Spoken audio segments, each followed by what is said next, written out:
All right, anyway, hey guys, welcome back to the show. We got a real nice guest today. But before we get into that, let's just catch up with each other. It's been a while. It's been a week since we saw each other. And I missed you, right? A lot has happened.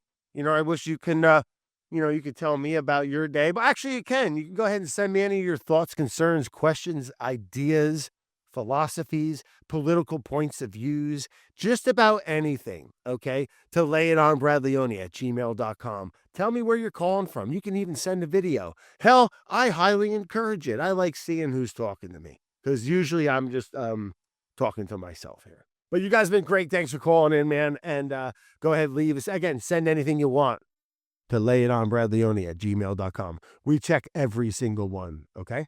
What's new with me, man? Been playing a lot of baseball with the kids. All right, we signed them up for Spring Little League this year. Kind of a big deal. 8 and 10. They're the bays. And yeah, we've been cranking them in the backyard. I got some of the neighborhood kids involved. Apologies if I talked about this already. It's just a lot of fun. Callan's really turning a page. That's my youngest son. All right. So it's awesome. Sports for kids. It's good stuff. What else is going on? Oh, don't even get me started with these freaking airports. First of all, how can you shut down the government and it should be illegal for to shut down the airports over these political buffoons, these politicians that are just can't agree on stuff or this and that. So we're going to shut down the airports? Like, what are you talking about? Oh, a 7-hour TSA line at Houston Airport. What? I'm just sick of it. Figure it out. Enough of this. And I got to fly next week into Texas, okay? Houston is my layover. But they're talking about flying out of the lovely T.F. Green, Rhode Island Airport, Providence, Rhode Island.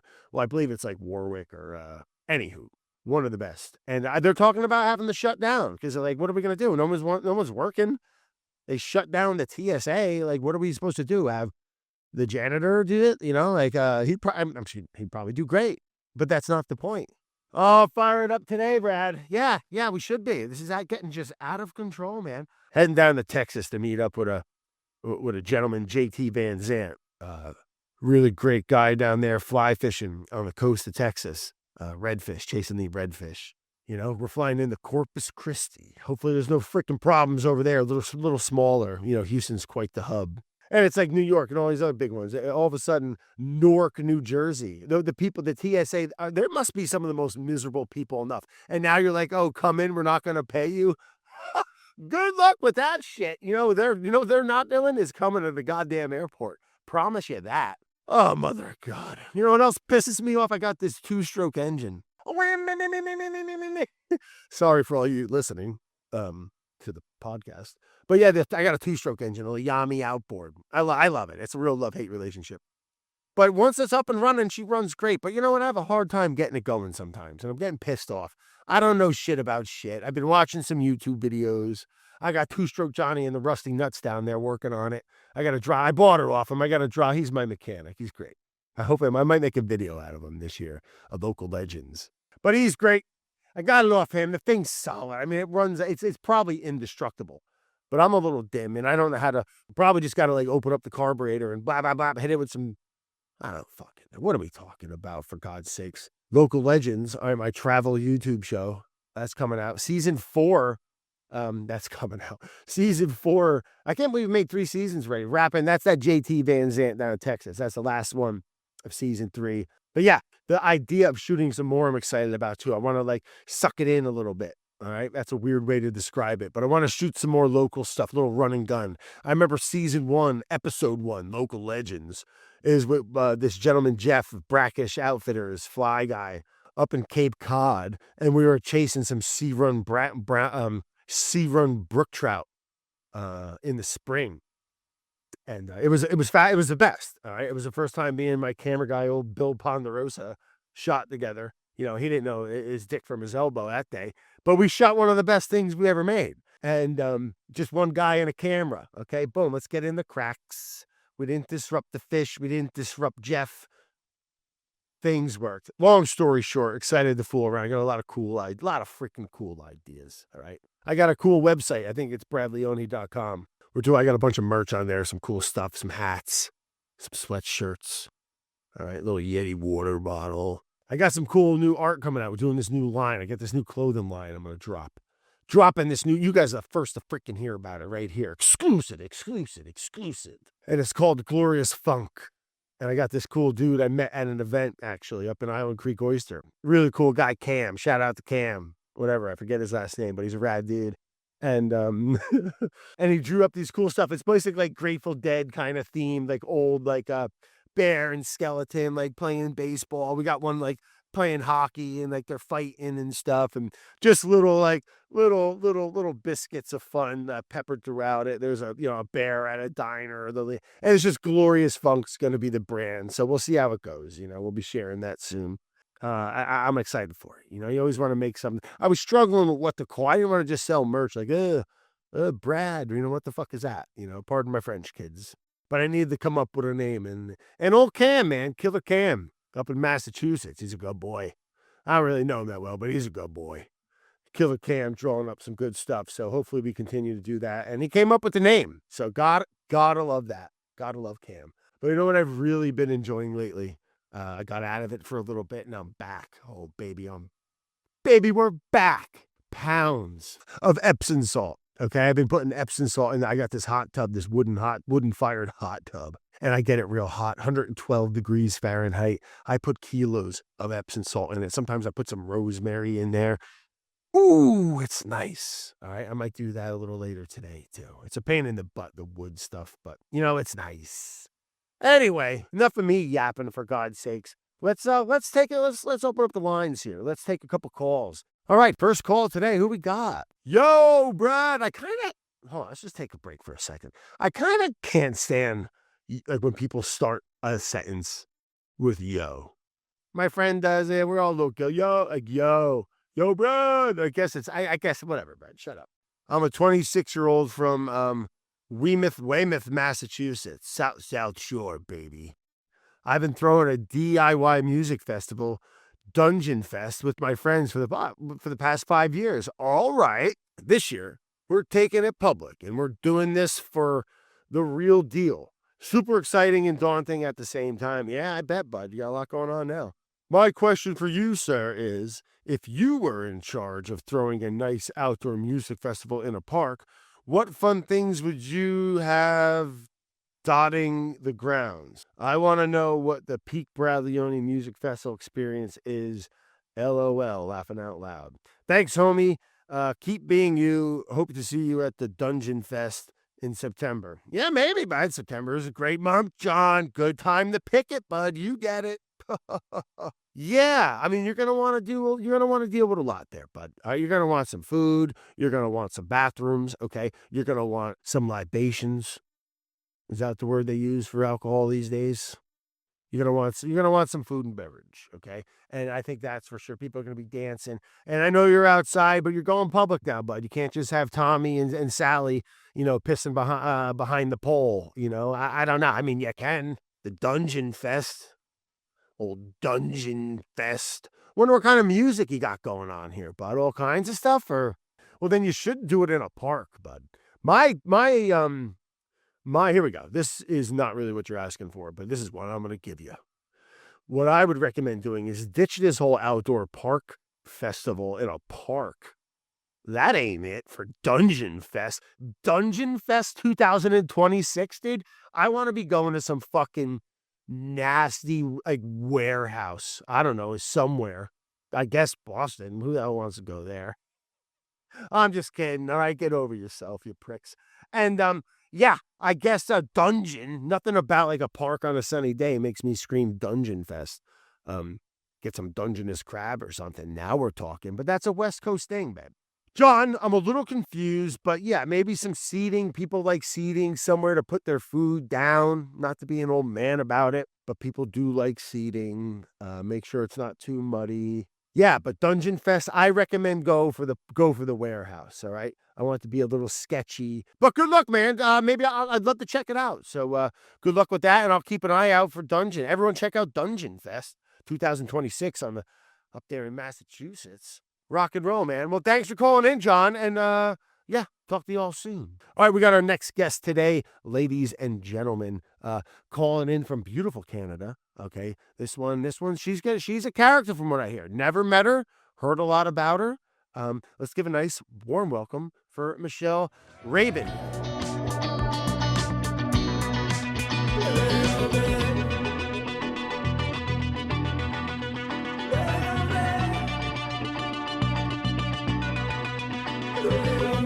Yeah, Michelle, welcome to the show, man. Thanks for your Thank time. you.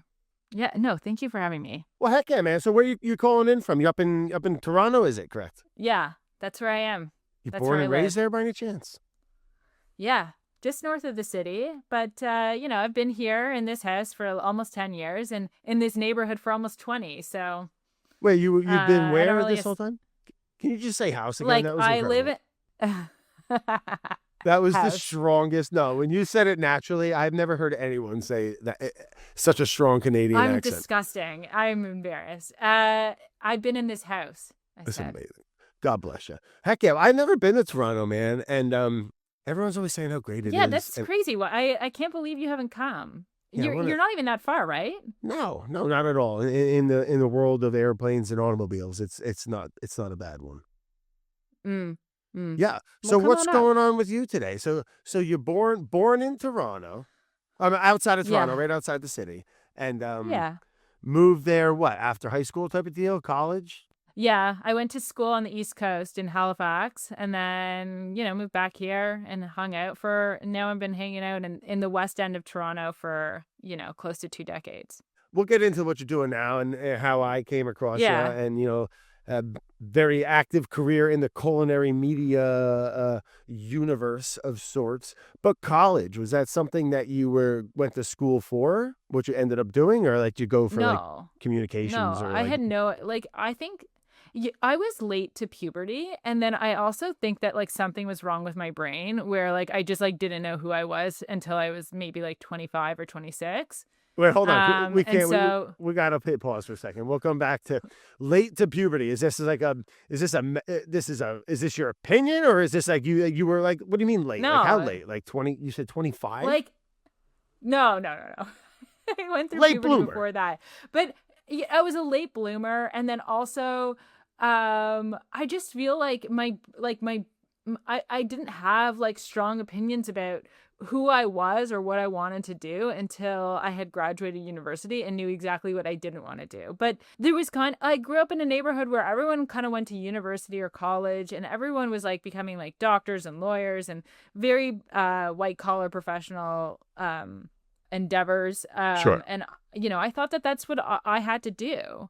And even though I like really felt like artistically inclined, I felt like that was like for hobbies and a job was to be a lawyer or a doctor or whatever it was. But I didn't after going to school and like being in academia, I didn't identify with that at all. Even though I like succeeded, I was just like, this isn't for me. And it created anxiety. And then I had to like go out into the world and find myself. You make a great point, and I'm not gonna. I'm assuming you're probably around my age. I'm 40 years old. But a very Yeah. similar experience as far as like you bring up something that's very interesting, and like I think I've talked about it a little bit before, but like our generation, and I guess any generation, but especially that time frame where I was like graduating high school, and like you said, everyone you had to go to college or you were like a loser or like you Yeah. better go, you know what I'm saying? And like I had no idea what I wanted. I went to community college to become a cop. Like, and like Oh, not to that's like knock, cool. yeah, but like I don't want to be a cop. You know what I mean? Like it was No, just you like don't. I just didn't know what else to do, and I knew I could be a better cop than most of the cops I came across as a delinquent teenager. You know what I mean? And like Yeah. sort of like Wait, did you go to cop school? no, I just went to a community college and they had like a criminal justice. It only lasted a semester. Okay. Right. Um, You were like, this isn't for me. but like to say like Because you know what? I don't care about the law. well, no, you know what's funny? I've always, and maybe this is like a narcissist or a sociopath of some sort, but I've always felt like, yeah, I know there's like, I always felt a little bit like the laws don't really like. I'm not like some of the stupid ones. They don't really like. I don't really have to. I always felt above them. Yeah, You know what I me mean? too. Like jaywalking, like I'm good. Like we got that. You know, like Yeah. I I don't agree. know. I don't know. Also, like sometimes I don't wear my seatbelt. Just sometimes. Well, that's not a good idea. And if you're going like No, maybe but if you're like if you're at the if you're on like in the farm and, and you're like, Yeah. and like, I don't know, maybe it's just a very but if you're driving on like fast roads, oh gosh, don't Yeah. do it. It's not worth it. Okay. Okay. I am Okay. always like, people should be wearing fucking helmets in cars. Like, it's so Oh, 100%. violent. I Like, I'm see it. talking race car helmets. Yeah, I guess it also depends on what you drive because like if you're in a big truck, maybe you're more protected. You I don't need a guess, helmet. in 2026, I got airbags coming out of freaking everywhere these days.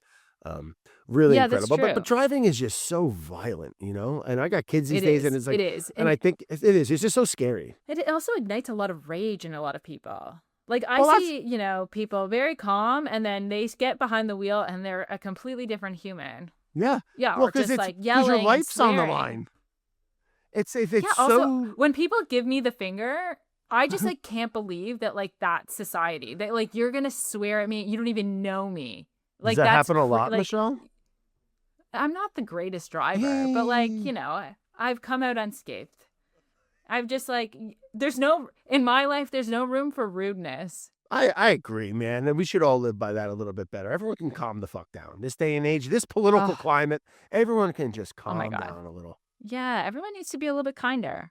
But it was hard to figure out what you wanted to do and get shoved into like a Yeah. this. And now I feel like everything, and I say it was focused on our generation that I've automatically lumped you into. But No, I like am. We're now, the same like, age. like going to college, like, hey, you don't have to. Oh, you want to open a plumbing company? Well, it turns out it's like the quickest way to become a millionaire these days. Like, so like I've it heard about really that. has like swung and changed. And also I feel Mhm. like, I feel like comedians really shine the light on this as well as categories. But like, you can make a career from the arts, you know what I mean? Like YouTube or stand up or like whatever it is, like you can build something in the arts. And I don't know if it was when I was young, it was really It, encouraged. Like there yeah. was no Yeah. But it is scary to think that like kids these days their goal is to kids become these like days. a influencer. Right. I Oh know. my God. Everyone. Like Yeah. my niece is like she's like tapping on Sephora products and I'm like, what do you do? Like It's creepy. what's going on here? Yeah. It's It's creepy. insane. My kids are like that too, a little bit. Like they just have like they got the USB cord like plugged right into their brain, dude, like right into the spine. Yeah. And it's like they even say, I mean, my kids are good. They got a lot of not my kids, but they, they spend a Yeah. lot of time outside. They run around. We got a good Yeah, yeah. balance going. But like you hear a lot of their It's friends and just important. like the whole culture of this, like I think they even call it like the alpha generation. They're just a little obnoxious. Yeah. I don't have kids, so I don't really have access to like what's going on Yeah, out and there not them that Canadians much. are polite, man. Yeah, us Americans, just a bunch of animals I don't down here. know. It's the same up Anywho, here, to be honest. enough of Yeah, that let's yip go on. yap. So Move on. college, okay, so you're doing Yeah. something. So did you graduate from college with like a degree in something, or did you Scooby Doo out of Yeah, there? I got a Bachelor of Arts. I studied political science. I was like, I'm gonna become a lawyer or Oh like fuck a yeah, foreign affairs lawyer. So, I could see that. sounds so funny to me now. No, I love a pantsuit, So, Little um, power suit. no, but then after school, I was like, I got really sad, and I was like, this isn't for me. I don't know what I want to do. Did I waste my time? And I went traveling. And I went to South America for 6 months and just kind of like wanted to see what was going on out there. And I got really like I remember being interested like when I started to have to cook for myself in school. I remember like thinking about being creative with like prepping and making food and having people over for dinner. I remember that's something that I liked, but I never thought of it as something that I like wanted to dedicate my entire life to. How about you? Like, were you the same way? Did you like Um, know? Like, did you like cook as like a kid? Were you always interested in food?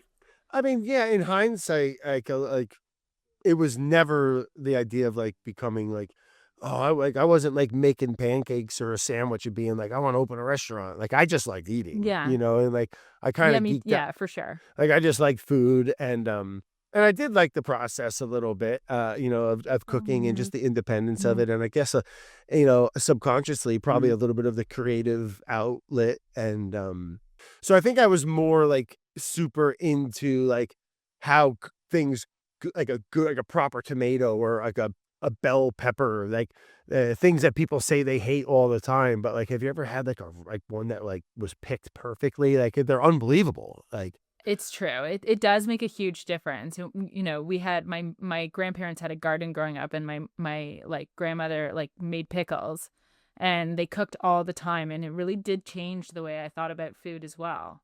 yeah, they knew. Yeah, Um, everyone had a garden but back then. Yeah, it's true. And like, you know, but like my mom, you know, she wasn't a bad cook, but she wasn't an amazing cook.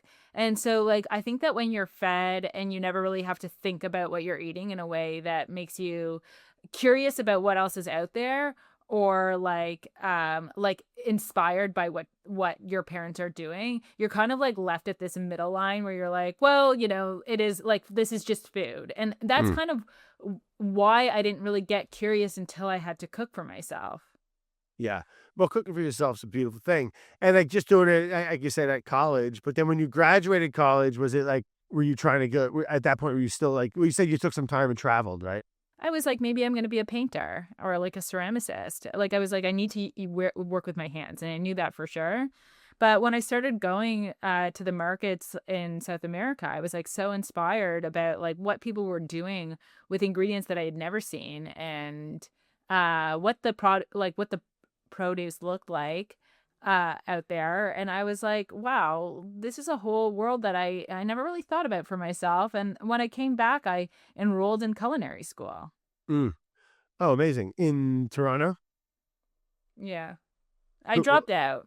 Okay. They don't say it in shame, man. I don't have much great things to say about my culinary school experience. I didn't learn I was anything. just like, what am I doing here? Yeah, it was a total waste of time, other than opening a door Yeah. for me. I Yeah, don't. like it made me realize that I like there were certain things that it made me realize that I didn't want to work in a restaurant. Right. Yeah, well, working at a restaurant will do that too. I think that's like the biggest like tell. Hey, go work at a restaurant for a week on like a busy line or something. And if you like it, it's for you. Culinary school didn't last, got out of there. Great. How'd that work? Yeah. Did you lose money? You lost money on that one. You still had to pay the bastards. Uh, You know, I was serving. I was working in the front of house in restaurants at the same time. So it was kind of breaking even, you know. I was like working in fine dining and, you know, making some bucks. So it was okay. And I was just like taking the time that I needed to figure things out.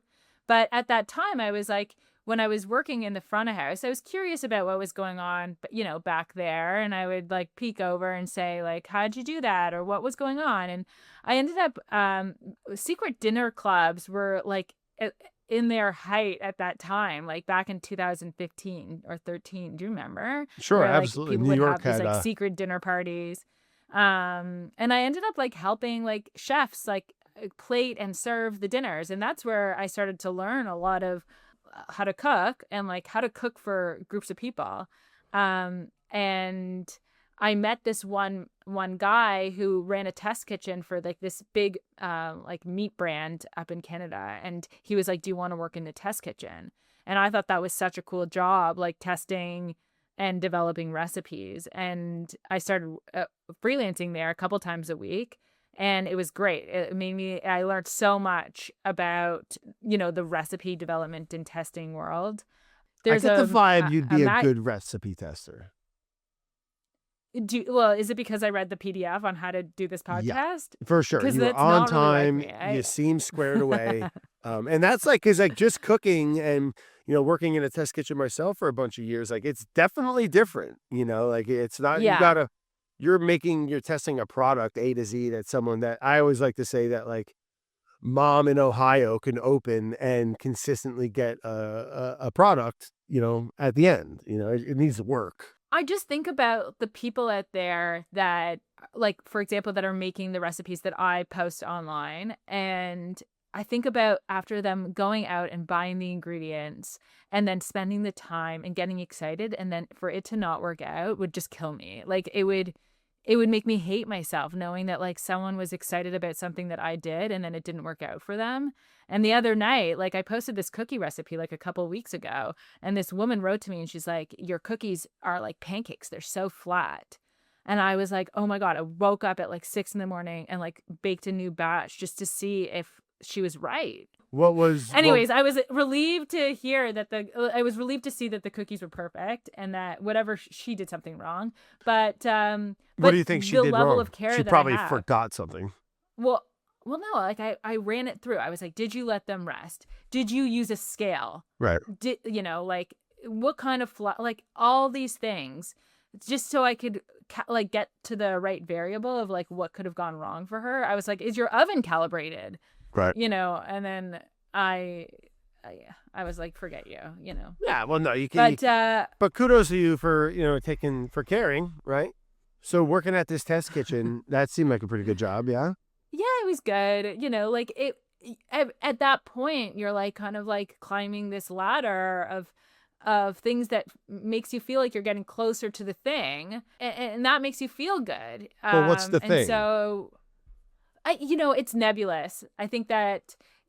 At that time, I was like, I don't know exactly what I want to do, but this feels like I am getting hotter. And that is something that feels really good when you're young, like if that was something that I was feeling now, like, oh, it is something that I feel now, but I feel like there's a better foundation now of like things that I've done and that I can like kind of stand on. And at that time, you're just looking for like good experiences to kind of bring you to that next level. And I did get an internship at this Canadian magazine, kind of like, I wouldn't even compare it to, more like Good Housekeeping, I guess, where there was a test kitchen and I developed recipes there, and that felt more on brand for me than like working in like kind of like this like meat factory testing recipes. Right. But we've had like oddly similar but we've had like very similar kind of roads in a way. Late bloomer, school. Like, well, actually, maybe not. You did well at college. That wasn't my thing. But we kind of got like worked at a test kitchen, got into food media, like similar parallels there. And, like with the experience of the magazine, I like, started to meet food stylists that needed like assisting on their sets. And that's kind of how I got into food styling, by assisting. And, around that time, Vice was in its heyday, I guess I would call it. And Matty was getting very famous on Vice. What was this show? Social media was just... What was Matty's big show? He had a couple. The one that was, but what was like his big one? I remember there was Dead Set on Life or Keep It Canada, or the one that I did with him was It's Supper Time, which was his in-studio cooking That's show. the one I'm thinking about. Supper Time or something. Yeah, I think. Yeah. But it was Vice. No, that's it. Yeah. It was. Yeah. And that's when Vice was like crushing it. Yeah, they were. Yeah. It was the time of Vice, and it was like there was like like he was the chef at Parts and Labor. That's how I knew him, because I used to go. When Vice was looking for a culinary producer for It's Supper Time, someone had reached out to me, and I was so underqualified for the job. Like I had never really worked in TV before. I had never really like led a team, and I lied. I was just like, I can do this. And yeah, I remember I was like up against two other people who were legitimately better for the job. And I got it. I got it because Matty recognized me from like drinking whiskey in like the kitchen of Parts and Labor. Like he was like, oh, I know this girl. And so I did the job, and I worked really hard to figure it out. And like I would watch YouTube videos of things that we were going to cook on the show, just so I'd have an understanding of what I would need ingredient wise. And I stayed up like all night, like studying, and then like would wake up in the morning, go to work, and then like have anxiety attacks the whole next night, and then go back the next day. And I love that. There was some holes. Yeah. The production team was like, you're doing an amazing job. We love you. And then Matty, like, he could see the holes. He could be like, I know you. I can see, like, you don't know anything. Yeah, you're making this shit up. Yeah. There was a lot of love there as well. And so, we made it through. And when the show wasn't renewed for a second season, it was such a different time back then, for Matty, before the bear, before his explosion. Sure. and he wanted to make a show. And so we ended up doing Just a Dash, his self-produced cooking show that landed on YouTube. Like, I guess like it was in 2019, Mm. the first season. Yeah. Well, I mean, like, there's something to be said. And I know you said you lied about it and stuff, but like, and getting the job, which reminds me of this cat I used to work with at Bon Appetit. He was a photographer, and he like lied about it, and then like once he got the job, like just like spent like fucking days like with his eyes Yeah. taped open, like on YouTube, like learning the settings of the camera and how to shoot and and he ended up becoming But like a really amazing photographer. And I think I just love that, like those risks, those like and at the yes, end of the day, and yes, it sounds like this really applies to you. You can learn a lot of this, and I forget where I heard this, but it always stuck with me. Like you can teach a lot of stuff, but you can't teach someone like how to not be an asshole. You know, like people are 100%. gonna need to like they people wanted to fire me all the time when I worked at Bon Appetit. I shouldn't say that. This Yeah. one lady really wanted to fire me, but everyone was like, "You can't." Like he's like But we this, love Brad. yeah, we love him. Like, what are you talking about? Like, and Yeah. I feel, and again, like it wasn't like I was dead weight, but like there's a lot. I always people ask me like, oh, for advice and things. I'm like, just be someone that people want to work with. Like, sure, and you got to be a hard Yeah. worker and you know and have an interest and a passion, but like just be someone that people want to hang out with while they're at work too, because it really does make such a difference. Yeah, I agree. And I think that, you know, our jobs are personality driven. And for you to have become this like personality that people really relate to, like, I think this is our first conversation. And yet I feel like we've been friends forever. But that's just a Same. testament to how that makes me feel really good. But like, that's a testament to how you present yourself online, where you just kind of feel like everyone's bud, and like a quality that almost nobody has. And it's special, and it's like it's the thing that, you know, I always think that I get hired because people just want me around and not because I'm really good at what I do. And I'm like, I'm okay with that, actually. Like, if you want me around, that's that's a win for me. I'll work, you know, we'll do stuff for sure. And don't Yeah. sell yourself too short there. Yeah, I know what you do or what you've been up to, man. A talented lady nonetheless there. But it doesn't hurt to be someone that people like as well. It's true. It's true. And there is also the element of faking it till you make it, where like if you have the drive to go home and, you know, learn camera settings on your free time and show up to work knowing exactly what you're going to do the next day with confidence in a cool outfit, like you're there. You're there. And Right. so that's how you make it in this world, you know. You just have to go and do shit. So and so respect to that photographer who's probably doing okay right now. Oh yeah, he's crushing it, man. Shout out to Alex Lau. I think he's told the story before. He's not listening, don't worry. Oh, so then getting into just working outside of Vice, which was, I'm sure, a double-edged sword, right? Had pros and cons as opposed to just working with just one person, self-made project, right? I mean, there's different risks and I'm sure different equipments and, you know, like what was that transition like? Well, I've always just been freelance. And even with Vice, I was just contracted for that one show. So it wasn't like a huge transition. You know, I think that like for you, like going like for being part of like the Bon App world and then kind of like making your transition outside of that must have been like, like, is that kind of something that you're kind of like poking at here? No, I mean, I guess not from my own experience. And I guess I forgot it was only one season. So the transition was, like you said, probably It kind was of 3 minimal. months, you know. Yeah, not that big of a deal.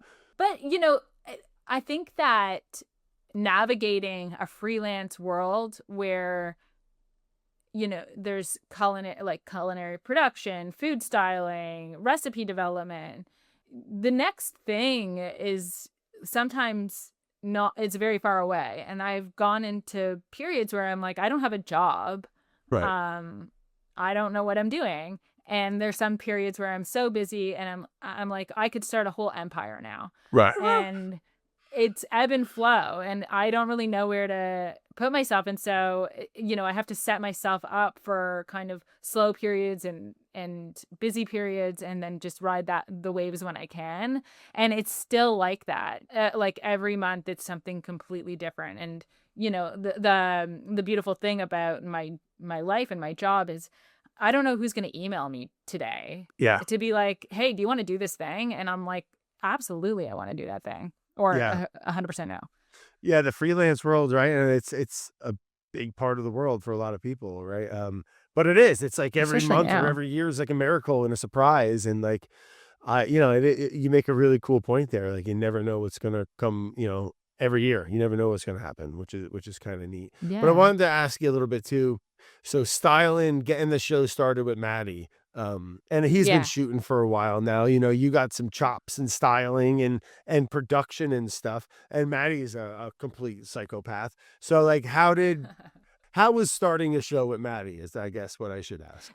He can't be styled. Like, his food can't be styled because there's no such thing as a swap out for Matty. And for anyone who's listening that doesn't know what a swap out is, it's kind of that magic of television where the finished lasagna comes out of the oven after the first one's been made, Right. and it's all ready to be sliced into. And with Matty, he'll change. We'll have a plan in place, and then he'll change like 6 or 7 things along the way That and sounds have familiar. these grand ideas. Yeah. And, and I love that because that's what cooking should be. It should be getting inspired along the way and not being like tied to your plan. Right. And so my job with Matty, what I've learned of it, it's always says food stylist, culinary producer, but really I've almost never styled any of Matty's show on camera. I've always just provided him with the necessary ingredients to get to the final Right. product. And the beauty of doing Matty's shows is that there's always time for him to start and finish a dish that we never really need a swap out. And I love that because it makes the cooking shows feel real, where when you're watching other cooking shows, especially like old school Food Network stuff, Oh, the swaps. it doesn't feel like relatable.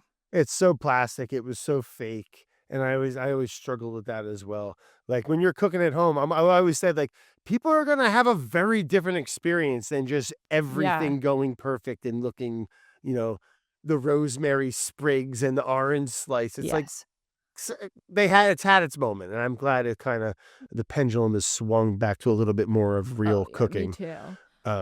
Yeah. And when everything is like just like perfectly measured out for you, it takes like that takes the most amount of time, is like creating 100%. all the things that you need to like make the thing. Oh, yeah. And to like, watch Matty, like he wants to chop his own shit. He wants to cut everything.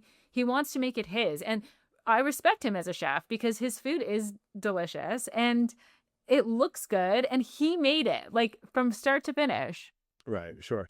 And there's something to, like, having known a bunch of food stylists and just what it is, and another part of it too. And it sounds like this is what you're doing well with him, is there's a skill to getting the right stuff as well. Like, stuff that looks good, high quality things, like knowing how to shop, where to get it, and like, so so just a dash.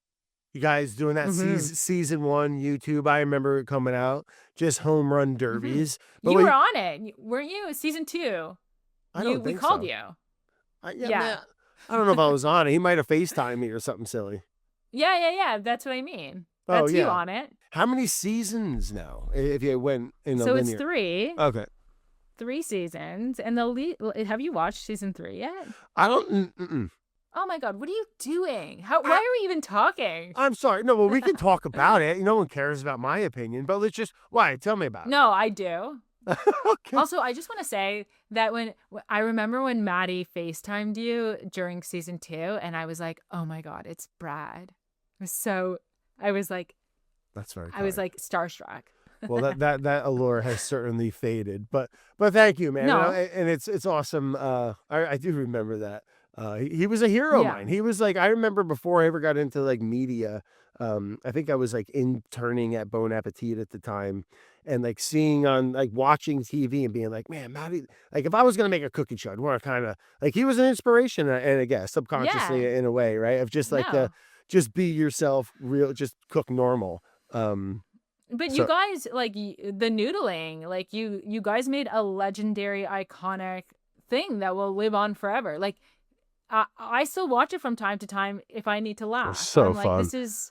it's comedy genius. It was such a missed. I mean, It's that was incredible. a little golden biscuit, right? That was a good one, but it felt like kind of a missed It's good. opportunity from like I remember we even went together on we like went out to L.A. and pitched a whole.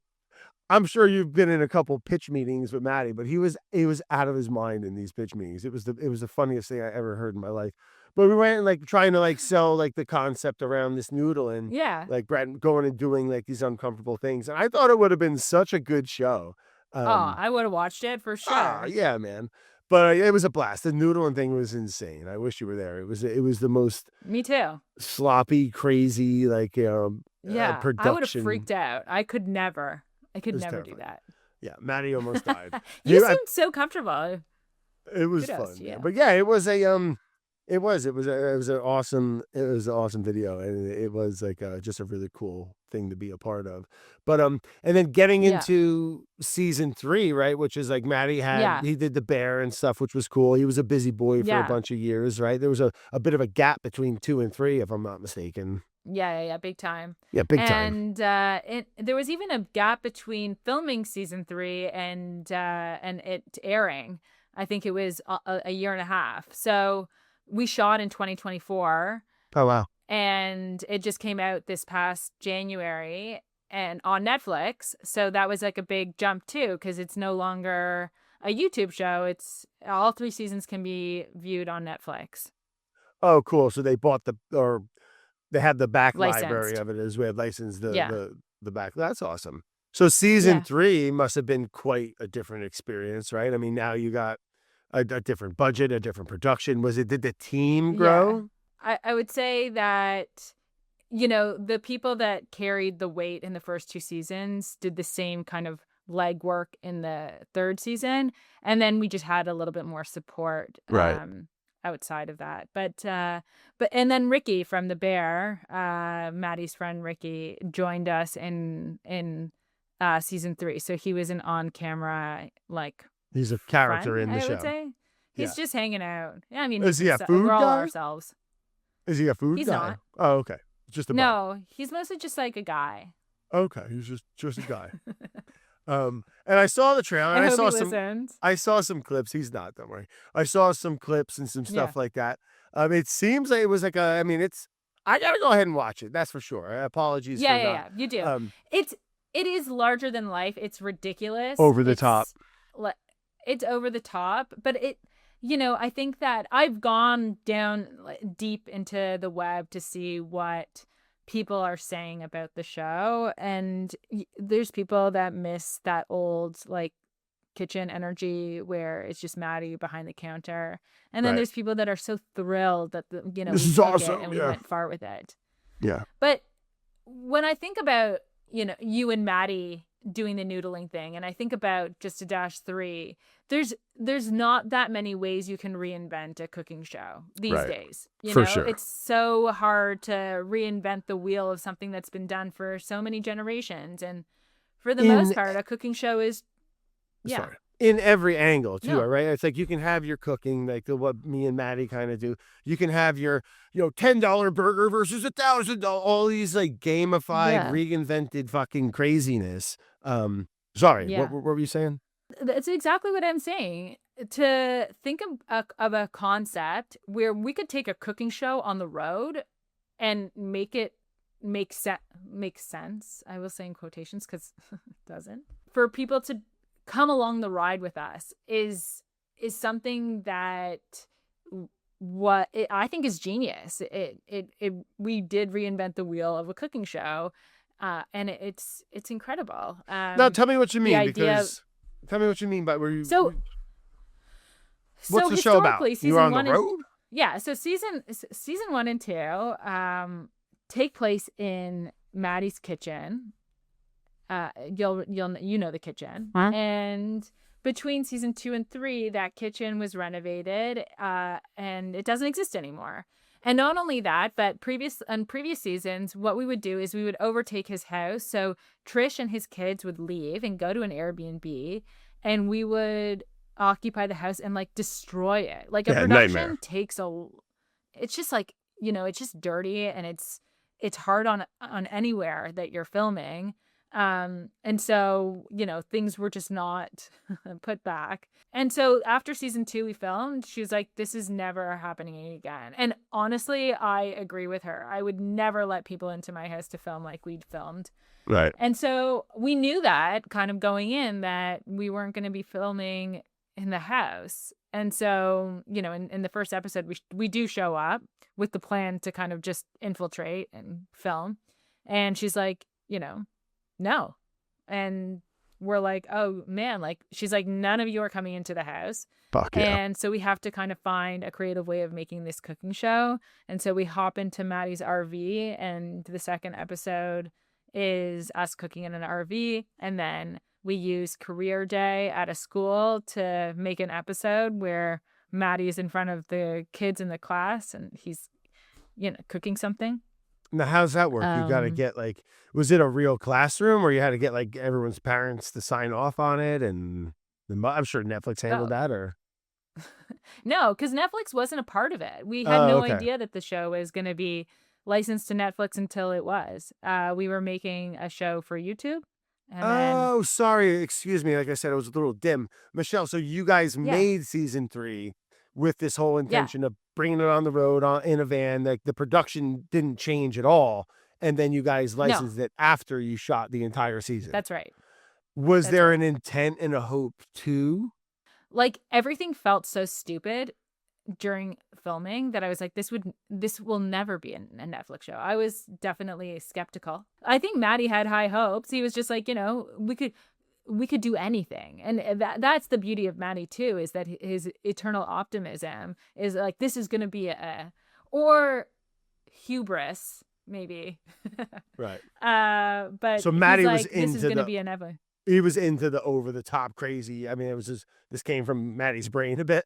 Yeah, I think so. Like, it came from everyone that was on season 1 and 2 kind of co-wrote the episodes and contributed to the creative element of the show. So Matty, and then Chris, who is the director, editor, creator of the show, this is really his brainchild, and he's kind of like someone who I'd love to kind of open up his brain and see what's going on. He is a crazy person too. And so also the chemistry between Matty and Chris is amazing. And that is why the show is so great, is because, the other thing about filming that show is it feels like you're just in a room with your friends. It doesn't actually feel like we're making a show. And that energy, I think, is palpable when you watch the show, because you forget the camera guys are on camera. We're like, filming kind of doesn't even like equate in your head. You're just like kind of like doing a thing that feels real. Right. What was it? How many cameras was there? There were 4 camera operators. Yeah. Okay. And you guys were on an RV, you said? On an RV in just one episode, and then a classroom, and then we end up finding kind of an Airbnb. But I don't think in this show it's ever established where we are. Mm-hmm. And Matty's and cooking. How we got there. He's cooking a recipe in every video? Yeah, he's cooking something in every video. There's definitely, the food takes a backseat in this season. Okay. Just because there's so much other stuff going on. We cook in a plane. We plug an induction burner onto a tray table and make bacon wrapped scallops in a plane seat. Well, a commercial plane? Deviled eggs. Yeah. You guys, you can't pull that shit off down. You can't go plugging induction burners in an airplane. Who said though? God, Have you ever probably tried the FAA. Because I was like, why aren't more people doing this? This is brilliant. No, shut this down. This is the worst thing I've heard you say. The only bad thing I've heard you say since you've been on the show. We do not need more people with induction burners on commercial airlines. No way. There'll be people cooking fucking salmon. I don't even like when someone brings a goddamn hamburger on the plane. I don't want to smell your shit. Yeah, that's true. That's true. Gosh. I am opposed to a cabin smell. You guys didn't get arrested for cooking on an airplane?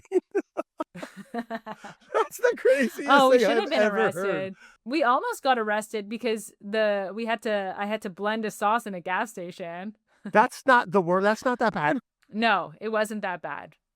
But you should watch the season because I mean we should have gone to jail probably a lot of times considering what we did, and that is just kind of the beauty of the show is that we approached each episode with kind of a reckless abandon, and it shows, and it's funny, and there's definitely episodes that work way better than others.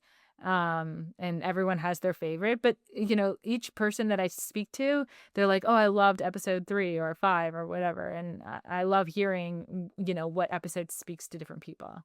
Did you have a favorite? In looking back, because I knew what was going to happen, like when Right. I'm watching the episodes, and I still laugh at. There's an episode of it's called No Second Passes. It's episode 4. And it's just it's so funny. I try to use marker to make my hands look like Matty's and try to like make it so that he doesn't have to do the second pass of like doing the close-ups. It's just my hands, and actually like I kind of get away with it a little bit. You'll see if you watch. So what'd you do with the markers? I don't know how'd you get your hands to even remotely look like Matty's?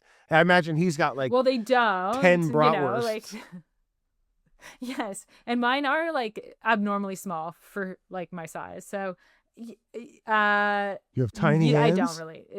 I have tiny hands and tiny feet. Yeah, I don't even know how I balance every day. I should just be falling over. Watch the episode and then let me know what you think if my hands passes his. Oh my There's God. another episode where Billy Zane stands me up on our wedding day. We were supposed to get married. And, don't you love Billy Zane? I remember this has been going on for years. Like getting Billy Zane followed you one time, or he's like a fan of the show, isn't he? Well, that's because I pretended that I knew him in the second season and convinced Matty, and then it became such like a doesn't she like thing on the internet that we ended up getting Billy Zane's attention, and I went to LA and we hung out. Oh, it's amazing. He brought me to his painting studio. Oh, yeah? His painting. Yeah, he told me what he likes to buy at Costco. We had a nice chat. Oh my God, you guys in love or what? I want to tell a story. Are you dating Billy Zane and just kept it quiet this whole time? Or? No, I wish. No, right. I don't. I actually don't wish that. Okay. I remember we were driving, like we were walking. He lives in Pasadena. I bet. And we were just chatting, and then there was like an auto body shop with like a cool Corvette outside of it. And does Billy Zane have like nice cars and shit? Like he's like a muscle car guy or something?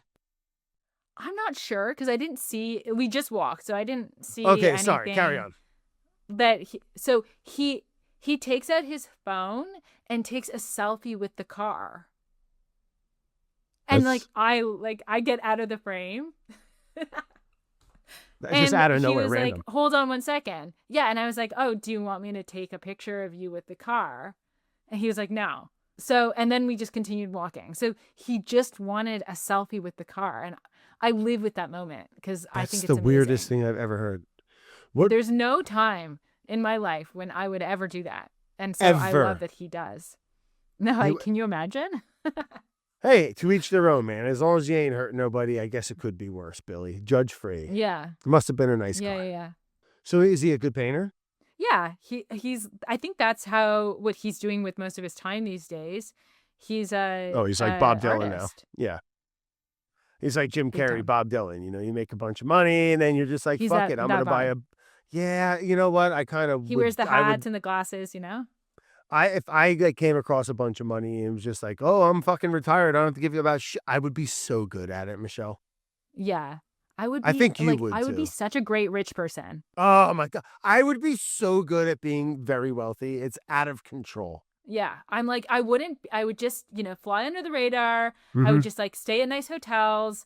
I would just do my own little thing. I wouldn't be audacious. I can taste it. I know I can see it. I would be a real estate. I would have I like real estate would be a thing, but I'd have Yes. like different Yeah. ones. Like I'd have an amazing farm, like somewhere tropical, and then like a little spot in like some some city in Italy or something, or, you know, a Yeah. little That's spot Italy. in New York, maybe a place in Toronto. I never understood people that bought like $24 million mansions unless they're just like had No, washing money disgusting. or something. Like, why? Who the Yeah, and fuck then like wants fills it with 19 marble. bedrooms?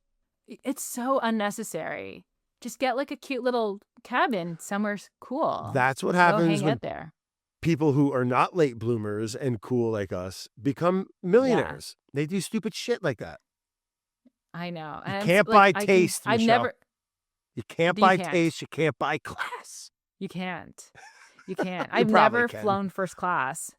That's not true. No, it's true. I've never in my life. I walk past the cabin every time and I see all those fucking losers Yeah, you got to sitting in make. their beautiful seats. You And got to I'm make like, a you know right. what? One day. Nope. Make a right Yeah. straight to fucking peasant town. All right.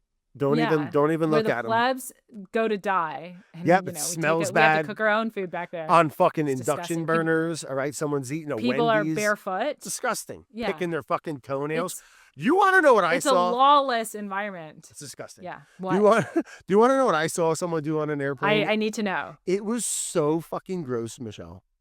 Oh, it's bad. I've seen some gross things, but I saw this guy took out like a dental floss picker. Yeah. Picked his teeth with it, which right alone, not fucking cool. Don't fucking agree. floss your teeth on an airplane. But he would pull I it. agree. He like picked it out of his mouth, Mm, would look at like the Oh. food on the tooth, on the floss, and then eat it. Oh, Oh, stop. oh, I'm it gonna made me vomit. nauseous thinking about it. On a People packed out airplane. there. You piece of Disgusting. shit. Right to jail. Yeah. The thing is about airplanes, like airports in general, is that flying is expensive no matter where you're going or what you're doing. That's And what so I'm saying. the fact that people are on airplanes and that you feel like you're literally poor when you're in economy class It's is getting worse. it's sad. It's classism Oh has my never been God. more alive. It's just getting worse. You see some of those It is. pictures of like back in the day, like flying in coach. You were on like a Oh, wicker fucking chair, and they were like bringing by champagne and crepes, and like people dressed up. You could people would dress up. smoking Yeah. fucking cigarettes. Oh my God. You What I know, wouldn't give to like smoke a butt and wear a skirt on a plane. dang, there you go. Without like getting Yeah. arrested and catching diseases. Yeah. No, now you have to fear for your life. And you know what else freaks Like me out? literally with like bottles of Purell, just like Disgusting. I can't even touch anything. It's gross, man. It's gross. And oh man, I was gonna say something, but I forgot what it was. Is it the people wearing flip-flops that like go through the security barefoot? Not into that. I'm not into that. You should No. be wearing socks, in my opinion. Yeah. You know, I'll Yeah. wear You- like your feet should not touch the floor. no, nor should you want them to. It's just like that's like going into like a public bathroom like barefoot. Like what the fuck Yeah, are you it's talking vile. about? Yeah. Gosh. Yeah. Decency. Have some decency. Where is all the decency? Any talks of doing another season with the old gang there? Not yet. You know, it's still pretty fresh, and Yeah. I think Matty's just finishing up the bear right now. They or shot maybe just another one? did. They shot another one. Jesus Christ. I think I think it's gonna be the last one. Really milking that bear. Yeah, no kidding. And so I'm not like, you know, I don't think that he's really had time to kind of like take a breath and Yeah, think he's about been a what's busy next. boy And going to so fucking Golden Globes and shit. he has been, you know, wearing Good all for him, his man. And if you're design- be listening, Matty, rich. I'm proud of him, man. That was pretty awesome. Oh, me too. I you know, it's amazing, especially, you know, being like I had the opportunity one time to fly first class international, right? Going to Ireland, the lovely, beautiful country of Ireland, great people. And Aer Lingus, good old Aer Lingus, man. I went in there and they bring you over there nicer to you. I'm convinced in first class they're oh my God, they treat you like a human being. They treat you like they like you. You know, and I'm convinced they're piping in different air. Like it smells like a fancy hotel, you know, that like nice. They're doing good things, essential oils Yeah. and shit. But like the food was amazing, the wine was amazing. You lay down. It was like I'm like, this is fucked up. Like This is Yeah. so not It's really fair. different. I don't want to go Yeah. back. Close the curtain. I don't No. want those peasants looking at me. I can smell them. Don't even look Like at I me. was ruined in one trip. Yeah. The last time I flew, like I flew to Italy economy and I was like, this is it. This is where I live for like 7 hours. It was Oh, so yeah. sad. It's brutal. And they're getting Ugh. smaller. And I'm 6'4". I can't do that Yeah. shit, man. Like, No, you can't. No, you can't. I'm lucky I'm like, 5'6". I'm a small person. But I do think that like you should be charged by like you and your luggage should be charged as a unit. So if you're oh, a big person, like I don't think that I good should have luck to with pay that. extra for heavy luggage. Yeah. Okay, I agree though. I mean, hey, there's Yeah. something It's a to hot that. take. Enough of my ranting about airlines. What else you got going on? I'm still kind of like riding the wave of Yeah, the it's only been a couple months. momentum from Just a Dash, which is nice. And I'm just kind of like taking a beat to think about what's next. In being on camera and working with food, I've really found something that I love. And I used to think that there was something like I felt really self-conscious about saying that like I like being in front of the camera, but I do. And so I'm trying to think of some new show concepts and pitch them. And I love it. I'm, I'm thank you. I can totally see Um, you being like in front of the camera as an actress, like not like a cooking but like more like a fun, like I don't, and I've just met you, but like I whether really it's, want to do horror movies. yes, you kind of have the face for like for cinematography, if you know what I mean. Like I can see you Oh, that's really nice. like theatrical and getting into something. You weren't a theater kid in high school or anything? No, not at all. Not at Oh, you all. give I theater never kid saw this for vibes. myself. Okay, well, that's great. I mean, so it's a direction that I'm trying to go in.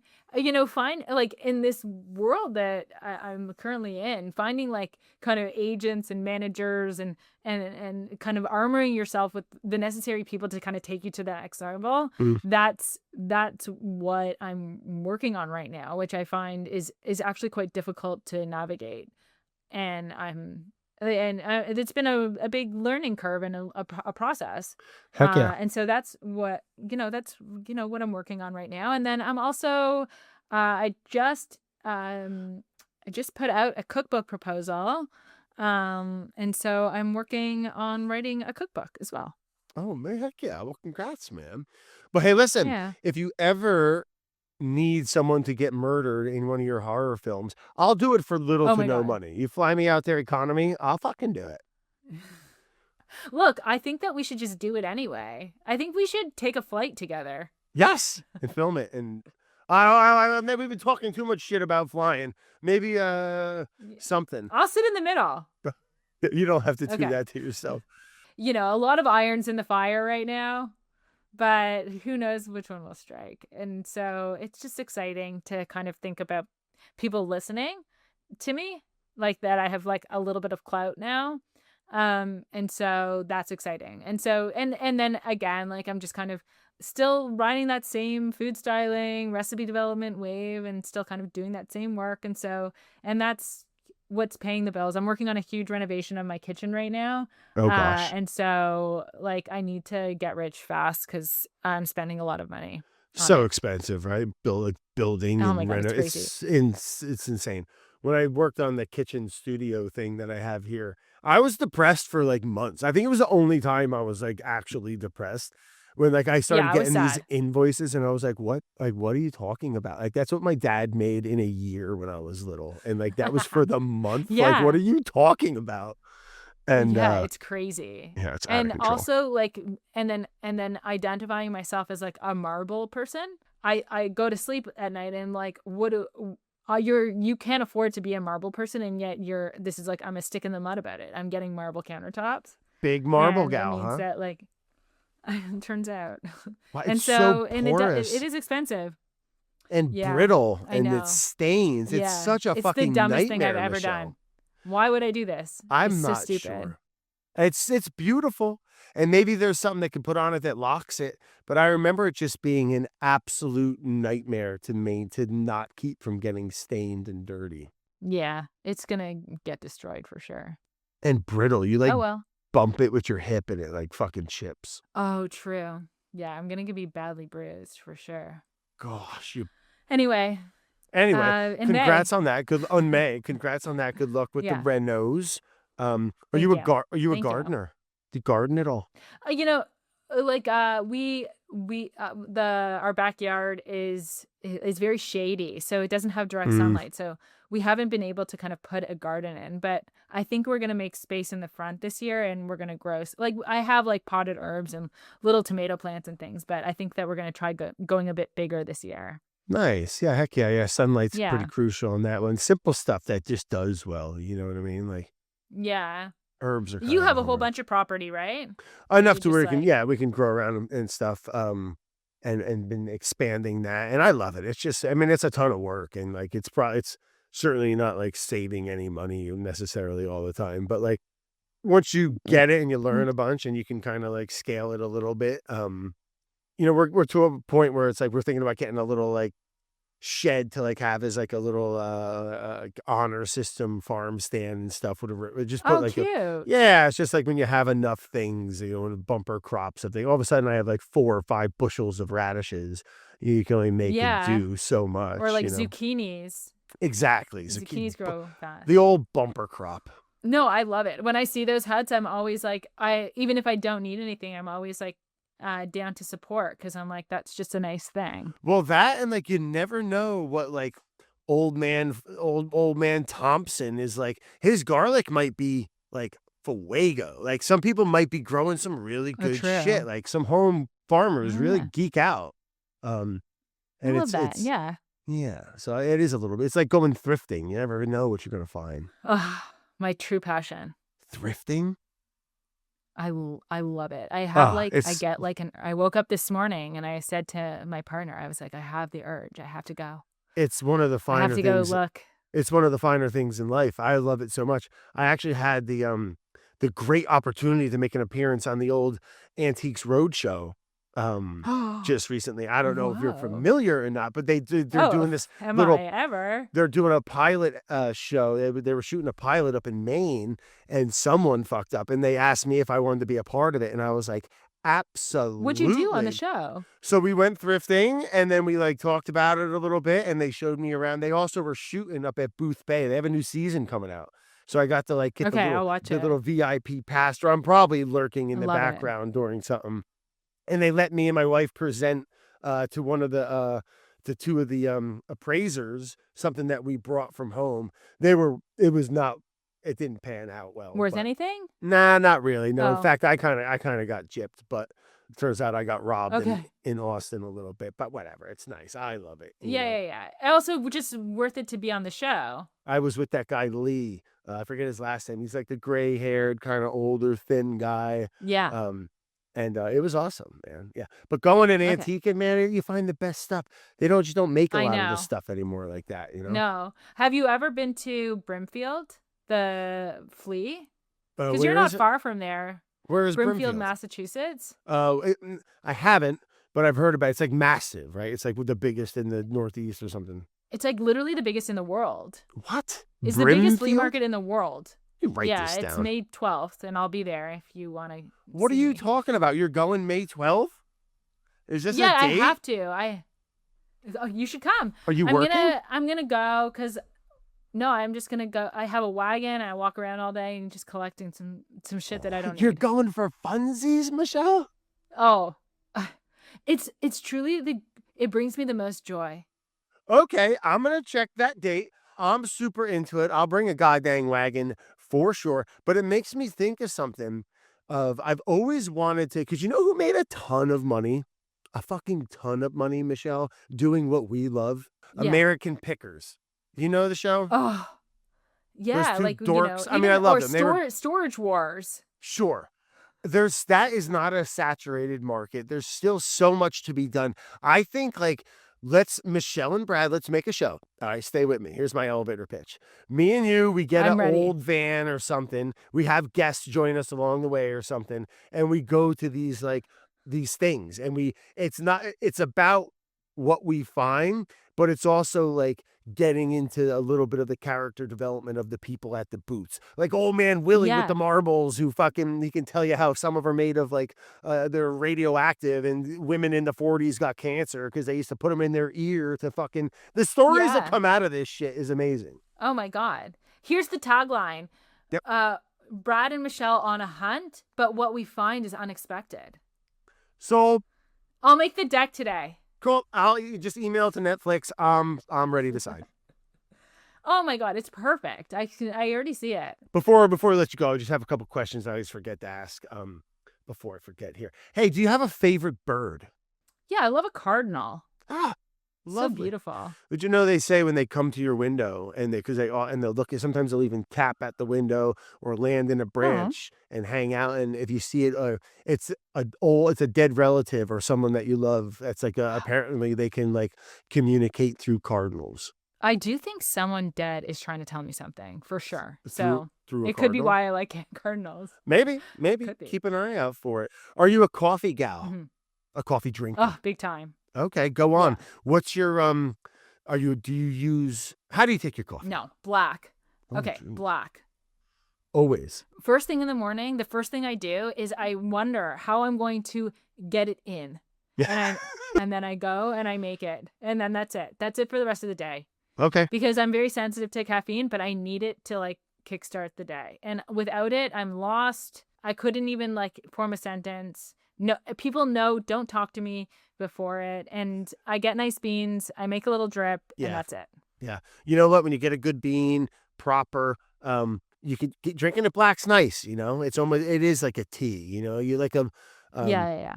I like a little half and half in mine, but I couldn't agree more, man. I'm the same way. One coffee, maybe a cup and a half in the morning, and then I don't want to see it until the next morning. Yeah. I'm not drinking like iced after, coffees all day and shit, and I'm good. No. Me too. I'm a done with little it. That's it. sensitive to it as well, I think. And it's nice, you know, to just like look forward to that in the morning. You ever like go to bed and just kind of be excited for the coffee in the morning? That's the number one reason I go to bed. Isn't it nice? I'm actually like pushing it to like inappropriate times right now where I'm like, can I go to bed? Is it okay?